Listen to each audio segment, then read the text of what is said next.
This is the kinder, gentler Harvard Law School. No fears. My name is Bob Mnookin. I chair the program on negotiation, and I wanted to welcome you to this noon's event. Our two guests today are Michael O'Hanlon, who's a senior fellow and director of research of foreign policy studies at the Brookings Institute, where he's been for a number of years. He is an expert on military strategy, counterinsurgency, and worked for the Congressional Budget Office before he joined Brookings some 17 years ago. Our other guest today is hardly a guest. We consider her one of our own.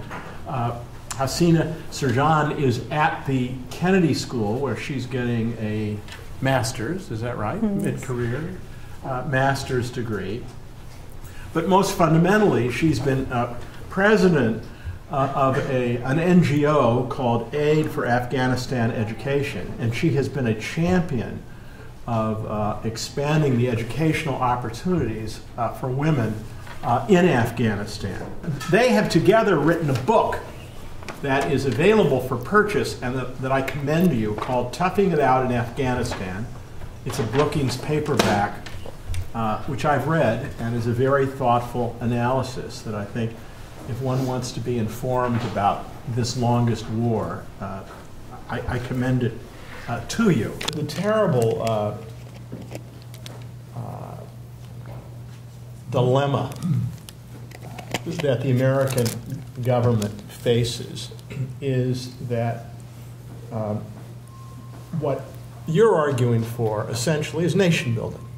We should stick around long enough to help Afghanistan repair the terrible damage of 30 years of war and gradually emerge into a modern, reasonably secular state. In this country, there is not much faith anymore in our capacity to nation build, A. B, in terms of domestic politics, there's great concern about the budget. And foreign aid is hard to come by. C, this war has gone on a long time. 9/11 was a long time ago. We've been extraordinarily fortunate. There have really not been any major successful terrorist attacks in the United States since 9/11, so that's sort of receded. And the challenge of politically maintaining a presence that involves a lot of money and some American deaths is extremely difficult. Now, the facts are that the number, and I don't mean to say this to minimize it, the number of American troops dying in Afghanistan compared to American wars has been very modest. I mean, 50,000 died in Vietnam. In Afghanistan, it's per month, usually in 2 digits.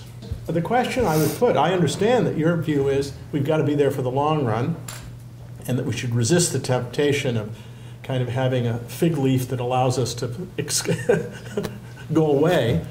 But in terms of predicting the American domestic political response, I'd be interested in what you actually both think, if you're making predictions, is likely to happen. I wrote an article this fall with Bruce Riedel, which was essentially our effort to say, what do we do in Afghanistan if the strategy clearly isn't working by 2011? And I don't like Biden's approach because I think it's guaranteed to fail. What Riedel and I suggested was, let's keep trying to help the Afghan economy, but let's also recognize that the Army and police are a key part of our ticket home. And if we can't be successful because too many of the other ministries are corrupt or dysfunctional, we may have to start more explicitly tying our troop drawdown to the buildup of the Afghan Army and police. But either way, we should start downsizing substantially by late 2011, early 2012. Now, I think there is going to be a fair amount of debate, and General Petraeus, I think, is likely to not want to see much downsizing. He's pretty much on record saying that. But the point, the broader point is that we are going to start downsizing well before the next presidential election. And I think as long as President Obama can point to 10 to 30,000 fewer U.S. troops in Afghanistan come election day of next year, he's probably at least mitigated the anger from the left, and if he has a reasonably acceptable outcome, he's probably got a number of the independents in this country tolerating that. But the main point I would make, whether I'm right or wrong about that, I don't think that his words mollify anybody. I think what Americans want is to see proof. And so I don't see why the president feels the incentive to use these words about departure, which aren't reassuring to the left, because the left cares about what they see on the ground, and they are totally against our interests on the ground in South Asia, because when Afghans and Pakistanis hear that language, they say, aha, the Americans are going to desert us prematurely yet again, which means we need to hedge, we need backup plans, and we can't fully work with them. So that's my critique of the language. But last point, there's no way that the American people will sustain this forever. I commend Hassina for her commitment to her country, but I think, you probably know, and I would assert that Americans are not going to feel like we should do this indefinitely, especially if it seems to be a losing effort. So I think the next year or so is the last chance to prove that it's working. And I don't think that there is clear proof yet. If there's not clear proof, I'm not suggesting we immediately pull the plug, but I am saying the downsizing has to begin and there has to be some kind of a backup plan. If it is working, then we should be able to start downsizing as well for other reasons. And so what I'm saying is by 2014, I think we'll be down to 10 to 20,000 U.S. troops in Afghanistan at most either way. And I think that basic trajectory is one that the country will live with, because we know that the alternatives are not very appealing. This is not really an Afghan war. I believe that this is an American war. We're not in Afghanistan to fight for Afghans. Because if we really were in Afghanistan to fight for Afghans, we would have been in Afghanistan when the Taliban were killing people left and right. But now we need time. I believe that in order for Afghanistan to recover, we really need time.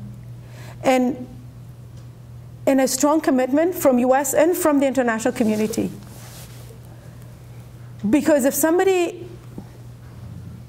continuously say, I'm leaving, how do you expect the Afghans to trust anything? What happened ever since this departure of US troops became an issue? Afghans became extremely insecure. Those who have returned to Afghanistan have left Afghanistan. Very few of us have really returned to do the work. But unfortunately, ever since there's been this discussion of pulling out of Afghanistan, whether it's US or international forces or NATO, those Afghans who return, they're gone, they left. They didn't want to make an investment in Afghanistan. Those who are there, the ones that really can do something for their own country, they became very insecure. They have been pulling all their money out of Afghanistan, investing in Dubai. There was this energy when we first came back in 2002 that is not there anymore, and it's because of this. Because we don't have a strong commitment from the international community that says we're going to be in Afghanistan until Afghans don't need us anymore.